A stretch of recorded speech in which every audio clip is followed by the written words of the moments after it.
आप सुन रहे हैं मेरे चैनल स्टोरी एंड टेल्स करी पर ये कहानी। आज की हमारी कहानी का नाम है लाखन की लाजो। ये कहानी राजस्थान के छोटे से गांव की है। वो गांव शहर से थोड़ी ही दूरी पर था, मगर राजस्थान की तपती धूप में गर्म हवाओं के बीच से गुजरना उस रास्ते को 3 गुना लंबा बना देता था। राजस्थान जितना सूखा और खुश्क है, उतना ही वो रंगों से भरा है। वहाँ का रहन सहन, वेशभूषा और खान पान जितना रंगीन है, शायद ही कहीं और देखने को मिलेगा। शायद इसीलिए विदेशी पर्यटक हमारे राजस्थान को इतना पसंद करते हैं। उसी छोटे से गांव में हरिया और उसकी पत्नी चंदा और उसके 3 बच्चे लाखन, माखन और राधा रहते थे। चंदा रंग बिरंगी बेहद खूबसूरत राजस्थानी पगड़ियाँ बनाती थी और हरिया उनको शहर के बाजार में विदेशी सैलानियों को बेचकर आता था। विदेशी सैलानियों से बात करते करते वो थोड़ी बहुत इंग्लिश तो सीख ही गया था, जैसे how are you, I am fine, what is this, this is pagdi, turban. Hariya एक अच्छा पति होने के साथ साथ एक बेहतर पिता भी था।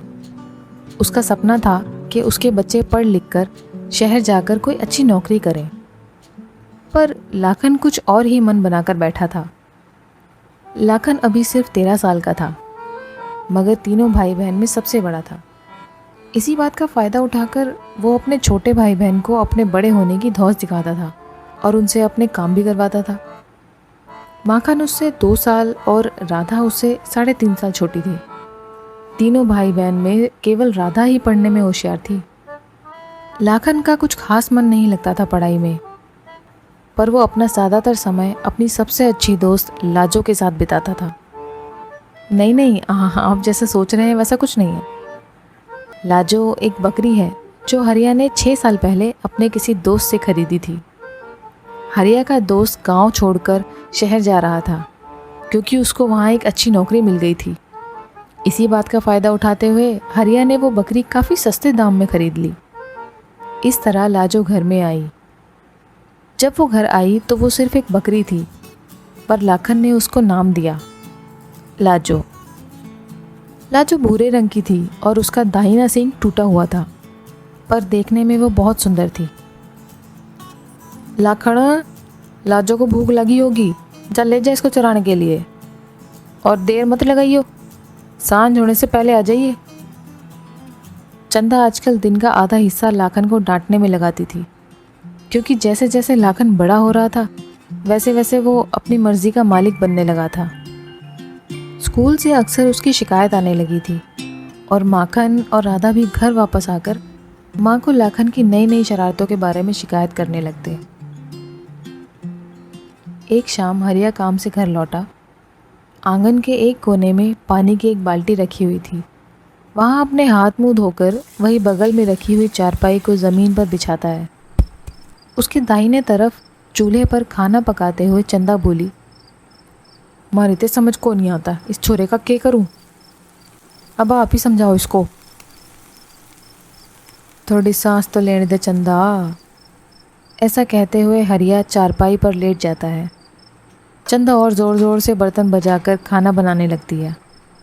इससे पहले कि घर के सभी बर्तन अपनी सामान्य रूप से कुछ अलग दिखने लगे, हरिया ने उसकी तरफ करवट ली और पूछा, क्या हुआ, कैसे चूल्हे की आंच सी तापस है? तापू ना तो क्या करूं, थारा लाडला लाखन किसी की नहीं सुनता। स्कूल से भी रोज़ शिकायत आने लगी से, ना उसको पढ़ने में जी लागे ना किसी काम में, बस सारा दिन लाजो लाजो लाजो के संग इधर उधर घूमना। अपना समय का तो कोई ख्याल ही न रह गया छोरे को। चंदा ने हांडी चूल्हे से उतारते हुए कहा, देख चंदा, अब छोरा बड़ा हो रहा है, उसको ऐसे डांटना ठीक ना लगता। मैं उसने कल प्यार से समझाने की कोशिश करता हूँ। इब्ते मुस्कुरा दे मेरी चंदा। हरिया में एक हुनर था कि वो किसी को भी अपनी बातों से मोह लेता था। शायद इसीलिए वो अपने ग्राहक भी ज़्यादा बना लेता था। अगली शाम हरिया काम से घर लौटा और चंदा रोज़ की तरह खाना बना रही थी। हरिया ने अंदर झांक के देखा तो माखन और राधा पढ़ रहे थे, पर वहाँ लाखन नहीं दिख रहा था। हरिया ने पूछा, ये लाकड़ा कट्ठे से? और कट्ठे बैठा है अपनी लाजो के संग। चंदा ने आटे को पानी से गीला करते हुए कहा। लाखन अक्सर अपनी लाजो के साथ घर के पीछे बने हुए मंदिर के पास बैठा करता था। लाखन के ज़्यादा दोस्त नहीं थे, क्योंकि वो हर बात पर सबको धौंस दिखाता था और सबसे मारपीट भी करता था। इसीलिए वो लाजो के साथ अपने मन की सारी बात करता था। पता है लाजो, मैं एक दिन बाबा से भी बड़ा व्यापारी बन के दिखाऊंगा। फिर एक दिन बड़ा सा घर भी लूँगा और उसमें थारे वास्ते एक अलग कमरा बनवाऊंगा, जिसमें थारे खाने का, आराम का पूरा सामान होगा। देख लेना। हरिया उसको लाजो से ऐसे बात करते हुए देखकर उसकी मासूमियत का अंदाज़ा लगा रहा था। वो लाखन के पास पहुंचा और उसके कंधे पर हाथ रखकर बोला, लाखन, अठे क्या कर रहा है बेटा? अंधेरा होने आया, चल घर चले। लाखन कुछ नहीं बोला और बस लाजो के गले से बंधी हुई रस्सी हाथ में पकड़कर बैठा रहा। उसको इस तरह शांत देखकर हरिया ने पूछा, क्या होया लाखा, मन्ने ना बताएगा? अपने बाबा की आवाज़ में एक दोस्त की परछाई देखते हुए लाखन बोला, मन्ने नहीं पढ़ना बाबा, मन्ने स्कूल अच्छा को नहीं लगता। पढ़ेगा नहीं तो बड़ा आदमी कैसे पढ़ेगा बेटा? हरिया ने उसकी भावनाओं को बाहर निकालने के लिए पूछा। मन्ने व्यापार करना है बाबा, पैसे कमाना है। पर बेटा, पैसा कमाने के लिए भी तो पढ़ाई करना ज़रूरी है ना? हरिया ने लाखन पर अपने हुनर का जादू चलाते हुए उसको प्यार से समझाने की कोशिश की, मगर इस बार वो जादू लाखन पर नहीं चल पाया और वो चिल्लाकर बोला, नहीं, मैंने नहीं पढ़ना, मैं एक दिन घर छोड़ के चला जाऊंगा। और वो तमतमाता हुआ अपनी लाजो को लेकर घर चला गया। अगली सुबह माँ ने लाखन को आवाज़ लगाई, लाखन, जा लाजो को चरा कर ले आ। चंदा की आवाज़ पर लाखन अपनी आंखों को मलते हुए कमरे से बाहर आया और सीधा लाजो की तरफ गया। लाजो को वहाँ ना देखकर लाखन जोर से चिल्लाया, माँ, बाबा। उसकी आवाज़ सुनकर माँ बाबा दोनों भागकर लाखन के पास पहुँचे। क्या हुआ छोरा, तू चिल्लाया क्यों? चंदा बोली, माँ, लाजो यहाँ नहीं है।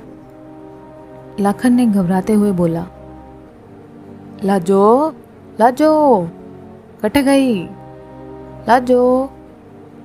हरिया उसको इधर उधर देखने लगा। लाजो, आ, लाजो। लाजो को उसके खूंटे पर बंधा हुआ ना देखकर लाखन फूट फूट कर रोने लगा। चंदा ने उसे चुप कराते हुए बोला, ना मेरे बच्चे ना, लाजो आ जाएगी, बाबा गए ना ढूंढने, चुप हो जा। हरिया अपने आस पड़ोस में सबसे पूछ के आया, भाई साहब, तुमने मारे लाजो देखी के? पर हर जगह से एक ही जवाब मिला उसको, ना हरिया भाई साहब, हमने ना देखी। लाखन के आंसू देखकर हरिया से रहा ना गया और वो झटपट तैयार होकर लाजो को ढूंढने निकला। पीछे से भागते हुए लाखन की आवाज़ आई, बाबा रुको मारे लिए।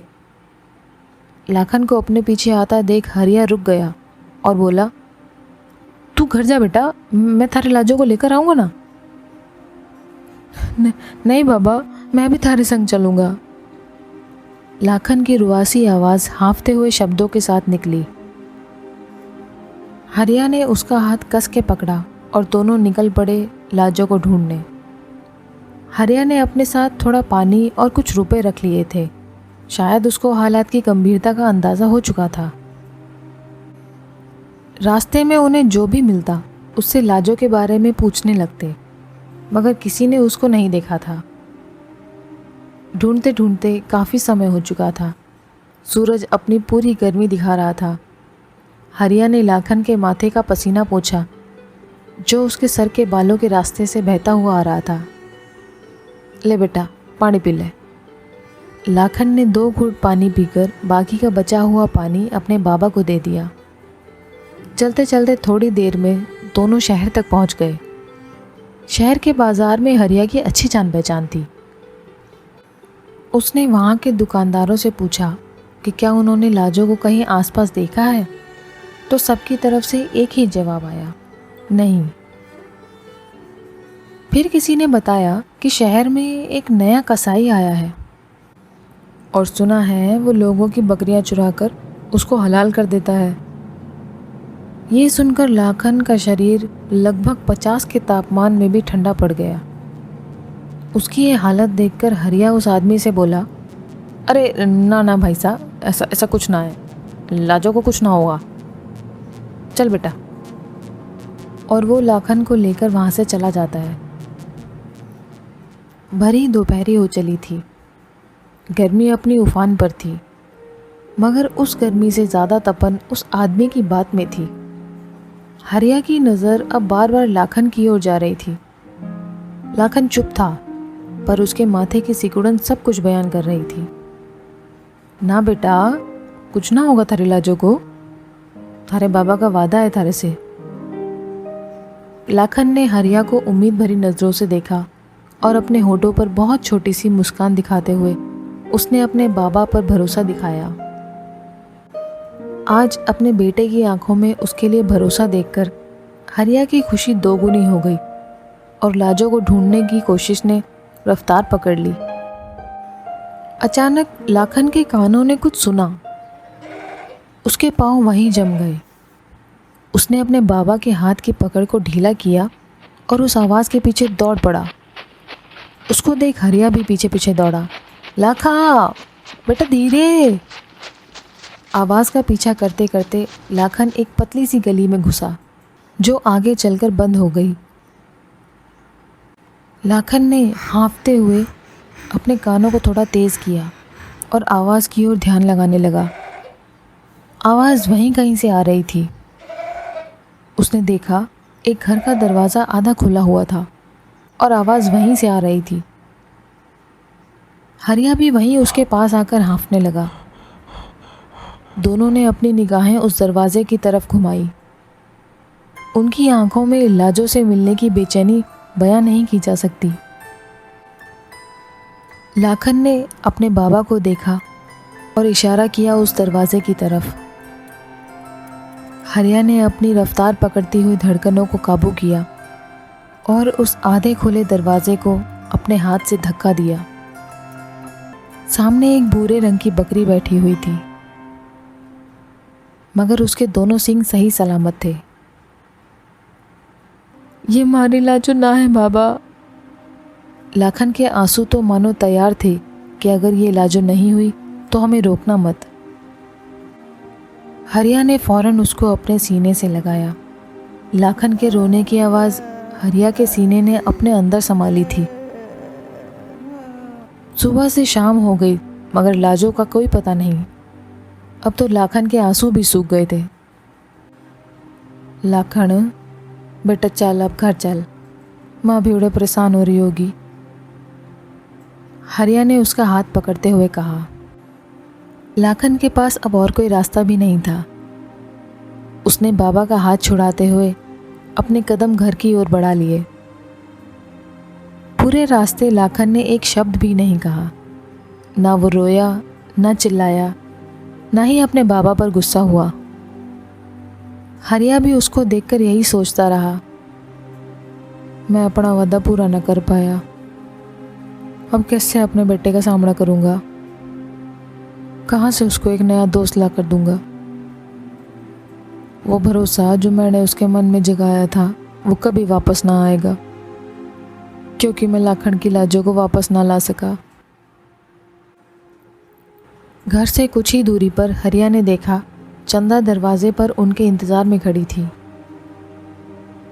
इबके जवाब दूंगा मैं चंदा को।